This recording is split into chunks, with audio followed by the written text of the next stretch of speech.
Hi everyone! This is my Remain Positive face. Remain positive whilst your government makes a total balls up of their handling of a global pandemic. Watching Boris Johnson recently has made me realise that some people just have no business being anywhere near a position of power. And that in turn got me to thinking about people I've known in my life who have been given positions of power and just not handled it very well. And with that in mind, I decided I was going to make a video about it because that's just what I do. See, there are several ways that people can respond to being in a position of power badly, and I'd like to share some of those with you today.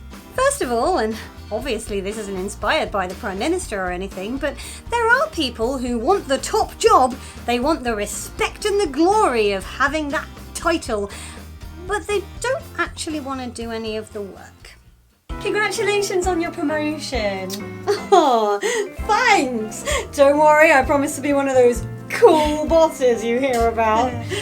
Hadn't you better be getting on? You've got that really big conference meeting soon. Yeah. Don't worry, I'm gonna schmooze the guys from head office. You have prepared for this meeting, haven't you? I'm always prepared! How do you think I got the job? By the way, have you seen my company car? So you've read through the finance reports that we left on your desk? Numbers, figures, finances, it's all fine. I'll skim it later. By the way, did you check out the size of that desk when you left the reports? I could get used to this. I wouldn't. And while we're on the subject of glory hunters, yes, there are definitely people out there who have any tiny smidgen of power handed to them and just immediately decide that they are the most important person in the world. The trouble is, the more power they get, the more they perceive themselves to be the great and wonderful human, and they start becoming horrendously arrogant. And if you've been a long time viewer of this channel, you know how I feel about arrogant people. It ain't good. But almost worse than the openly arrogant people are the ones who find themselves with a smidgen of power and decide to play the fake humility card.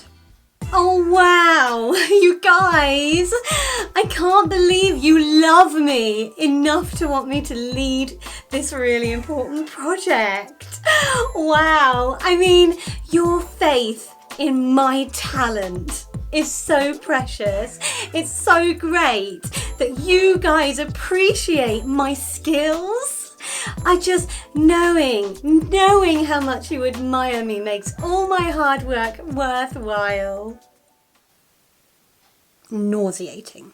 But then you get the other end of the scale where somebody that you've previously gotten on really well with gets into a position of power and goes from, oh my gosh, you are so creative. Where'd you get all these amazing ideas from?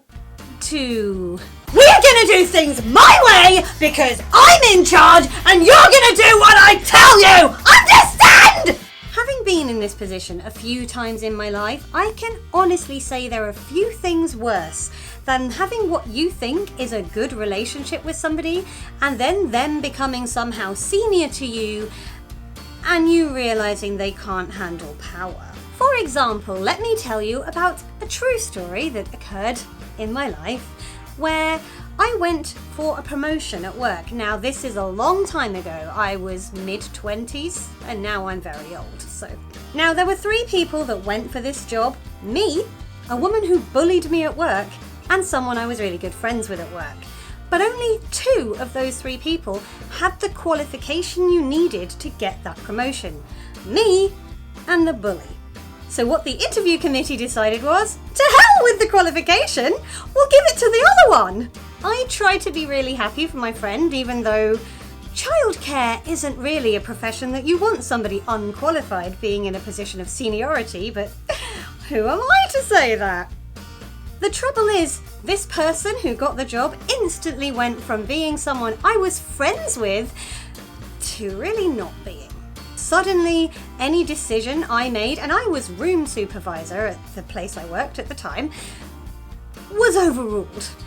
And when I gave my notice and decided I'm not sticking around here anymore and left, the literal first thing she did, and I mean the day after I left, was paint over a mural that my sister and I spent weeks painting for the children. Thanks, friend! There are all kinds of horrible, worrying behaviours that people can display when they are given a position of power. And when I think of all those bad things and those bad ways that people can handle power, I have to calm myself down by remembering there is one leader in this world whose behaviour all others should follow.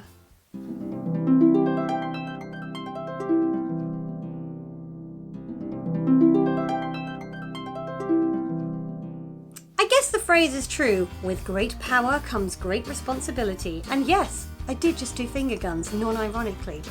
What can you do? What are the worst traits for somebody in power to have? Let me know in the comments.